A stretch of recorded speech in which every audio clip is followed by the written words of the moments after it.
Hello there! If you're like me, you like making video games. And if you're even more like me, you know how difficult it is to make good pixel art. Like, come on, I was aware of this struggle even before I was making games because I used to play with those little, like whiteboard iPad apps from back when Fruit Ninja was cool.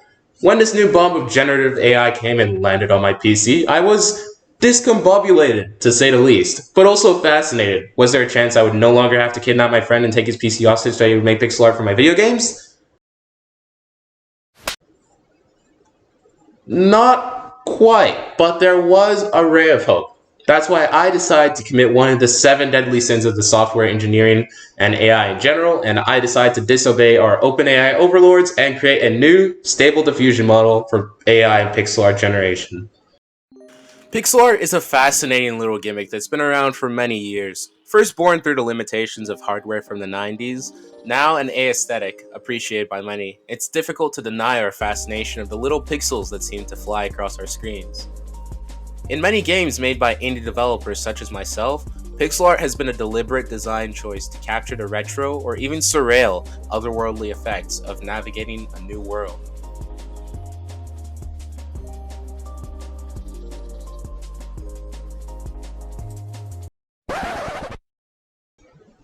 Salutations, it's me again. Okay, but if we want to make something that generates images with this unique characteristic, aka pixel art, what do? Well, there are three main methods: the hard and efficient way, the easy but inefficient way, and the best way.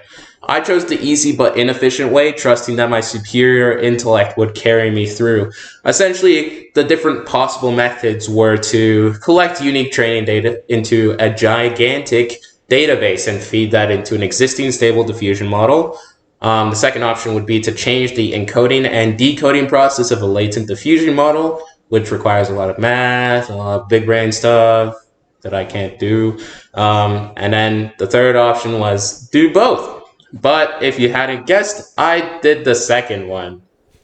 Okay, so in case you don't already know the whole spiel on, what stable diffusion is and how GANs work, stable diffusion, as many of you might know it, is a latent diffusion model. A latent diffusion model performs computations and trains a GAN model using latent vectors. A latent space is essentially this computational space where the computer mashes together what looks similar.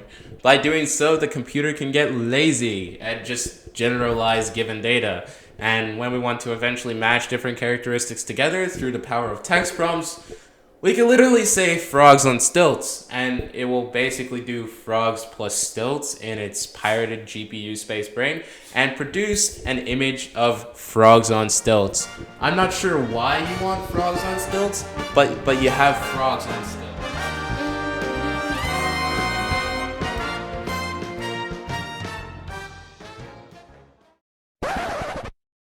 Wait, but how does the actual image generating doohickey work?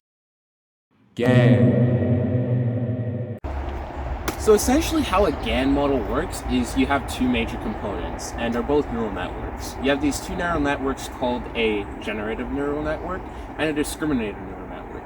Let's say we want to generate an image of a blue ball, like this. Essentially what we would do is we'd take our generator model and we'd be generating images using latent vectors.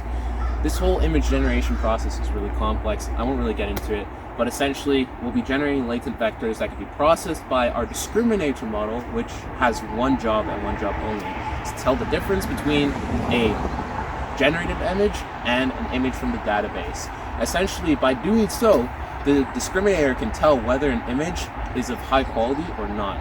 And depending on how good the image a generator makes, the discriminator will make a decisive decision on whether it's a real image or a fake image. By doing so, it will force the generative model to actually improve and eventually generate high quality images that can be dished over to the user. And that's essentially the job of a general adversarial network.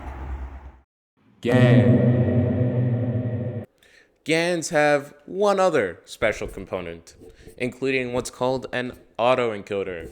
Essentially, the autoencoder just encodes an image into a set of latent vectors so that the computer doesn't have to work its ass off to generate our images of frogs on stilts. A decoder then turns that set of latent vectors into an actual image, and essentially what happens is when we want to generate an image, and it basically just mashes stuff together generated by the generator network that has been turned into latent vectors. It's kind of like taking two pieces of clay of like different colors. Let's say we have like red and like blue clay, and it's Play-Doh, so it's like soft. Okay, so you're like mushing them together, making them nice and soft. And then you put them together, and then you mix them, and it turns into purple clay, and then you stretch it out again, and now you have a new type of clay. That's essentially stable diffusion, in a nutshell. I don't know. Yeah, so essentially I changed this process to only produce images of a certain resolution and Stack Overflowed the rest.